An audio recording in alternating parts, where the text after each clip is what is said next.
Welcome to another episode of Intuition First Podcast with your hosts, Heather McKay and Christine Mira. We're here to connect you to your intuition and the gifts of the universe to get more out of your life and your business. I'm Christine Mira. And I'm Heather McKay. And we're here to talk about attachment and suffering. So the reason I want to bring this up is because the holidays are coming and it's applicable all year long because we are always attached to an outcome. We want something that looks a certain way or is a certain way, and we don't like it. So what does that cause? Right. Well, yes, we're always trying to get to whatever that outcome is, whatever we think it's supposed to be. And when it doesn't happen, we get upset, we freak out, we don't understand. We're just trying so hard to reach whatever that destination is, air quote destination. And maybe it's not supposed to look like what it ends up looking like, but we're attached in our minds to what we think it's supposed to look like. Right. So the Buddha says that all suffering comes from attachment. You know, when we have an idea of what we think it should be and look like, we're in disappointment. And that's our ego, right? Is that our ego talking? Yeah. And this is related to, it can be related to work, but a lot of times it's related to love. It's related to relationships. It's related to, death and dying, right? Like we're attached to that someone who are beloved and they're passing on and we can't do anything about it. Right. And the reason I bring this up is because holidays bring up a lot of stuff. You know, yes, like in your mind, a holiday should look like this, with family and friends and, you know, lots of socializing and merriment. And the reality of it is you don't have that. And so it brings suffering because you think it should look like that. Right. Instead of having gratitude for maybe what is, you're so attached to what you think it should look like that you can't even be thankful for what is. Is that right? And what is, you know, your health, your ability to think, you know, your ability to share your gift of love, right? Like, so I'm bringing this up because there's so much discontentment. And my whole goal in sharing my knowledge of what I know in the world is to let everybody off the hook in the sense of it always looks like this. It's always been this way. I'm always having an outcome like this. This is the experience I always get. You get to create whatever it is that you would like to experience and enjoy. How do you do that? You design it. You focus on it and you create it. Not so here, let's use the example. I want to go skiing in November. There may or may not be snow, but I'm going to go anyway. I go there. Snow is sort of scanty, lots of rocks, not very safe to ski. I could be totally bummed out that I'm not getting to ski and I've spent all this time and energy to get there and what the heck. Or I can go, wow, I'm in the mountains. I'm at the lake. Look at how beautiful the lake is. Look at how beautiful the mountain is. I'm out in clean, fresh air. I get to enjoy a hike. You know, this is not what I planned, but this is the gift I get. I see a big, beautiful meadow. I see a mountain range that I don't normally get to see. I find the back roads. I find a meadow that I can go snowshoeing in. You know, whatever all that is, I get to make a new adventure. So I know that's a really simple example, but it's really that simple in our life too. Right. I would relate it in my view as finding the silver linings. Even in something bad. Well, bad is, you know, relative. Something doesn't turn out the way that I expect. I try to always look for what is the one thing that came out of it that's not so bad, you know, or it's the lemonade. It's the lemonade out of the lemons. It really is. Yeah. But if you're, and you do have to be conscious about it so that you don't go into the hole of being bummed out, and being so just disappointed. You could say, well, at least it wasn't pouring down rain when I had to be outside changing a tire, or, I don't know. There's a lot of ways to look at it, but you do have to kind of be intentional, I think. Yeah, I think, if your speaking is, in a negative framework, you get more negativity. Right. But if you're speaking into, being positive in the sense of trying to find the silver lining, making lemonade out of lemons, you'd be surprised what that storyline might look like. Right. And if you do it often enough, you kind of train yourself to do it, because I find myself doing that anyway.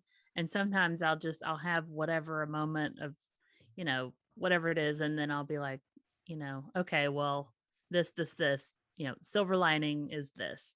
And I almost say it without even thinking. Yeah. I'm not perfect, but a lot of times it does happen.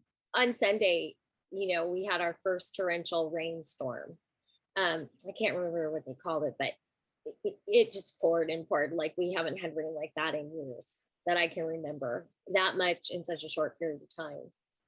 And, people are always in complaint. Oh my God, it's raining, it's flooding, but I went out on my deck and I just took a video and of the sound of rain pouring, because we don't get it very often. And it was just so glorious. It's making those acknowledgments, and that, like, the little simple things, it really just shifts your energy, your thinking, your ability to create and receive. It's just understanding that life is not about the big miracle. Like, sometimes that happens, and if you keep looking for it, you never get it. But if you understand what those small things are, the little things, they seem insignificant, but when you start documenting them, you go, I have at least gone, wow. At the time, I didn't think of anything of it, but then when I thread them all together, it's like, wow, check that out. That's so cool. So. Right. The universe has a way of providing those little things if we're only open enough to see them. Yeah, I mean, appreciation, and understanding that, miracles don't come and say, hey, I'm a miracle. Right. They do not come with a neon sign. Flash. No, miracles come in those quiet moments, in the hidden time of something that seems so mundane that you find a beauty in it. Those are miracles to me. And like today, I thought of a friend. She crossed my mind a number of times. Her husband is terminally ill. And I just reached out to her and gave her a little voice message and said, hey, I'm thinking of you. I'm wondering how you're doing, how life is. I just want to tell you I love you. That was really nice. I'm sure she appreciated it. Yeah. I mean, I don't know, but it made me feel good to let her know, like, I see you. I know your level of, suffering right now.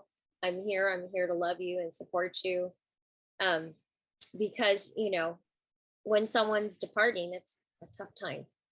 Right. And you know that all too well. I do. Yeah. Well, they say when you feel like you need something, you should do that thing for somebody else. So if you need a friend, or if you feel like you need a friend, whatever day or whatever time, you should reach out to somebody else and be a friend. If you need some joy in your life, you should spread some joy. It's a give and receive sort of thing. Like, give away whatever it is that you need, and that way it starts a cycle. It comes back to you. Well, what happens for me is somebody will cross my mind. And it's like, oh, they must be thinking about me. And I literally get on the memo or the telephone or whatever, and I leave a voice message, or I'll text somebody, and they might not get back to me, right? Or it'll be a while before they do.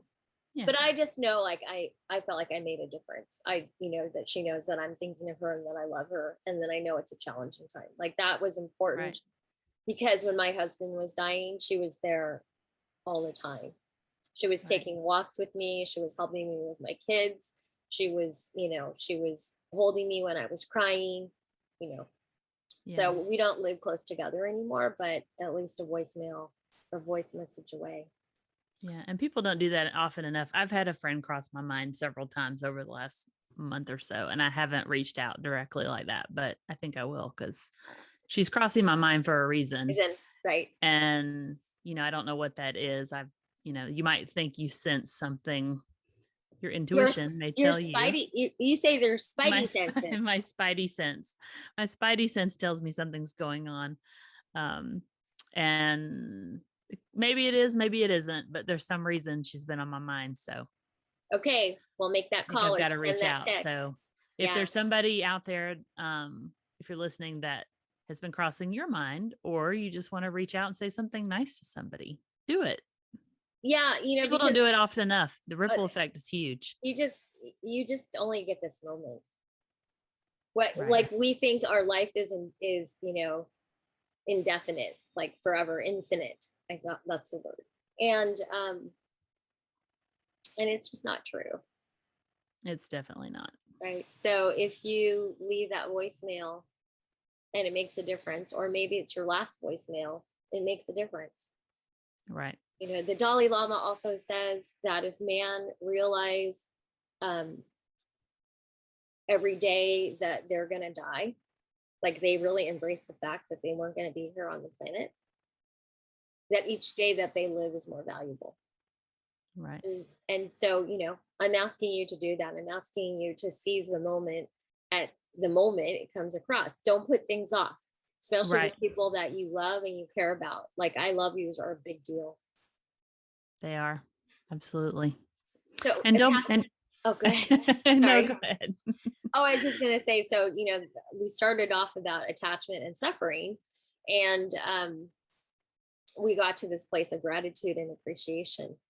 And love. Yeah. So please understand that things turn out the way that they're supposed to.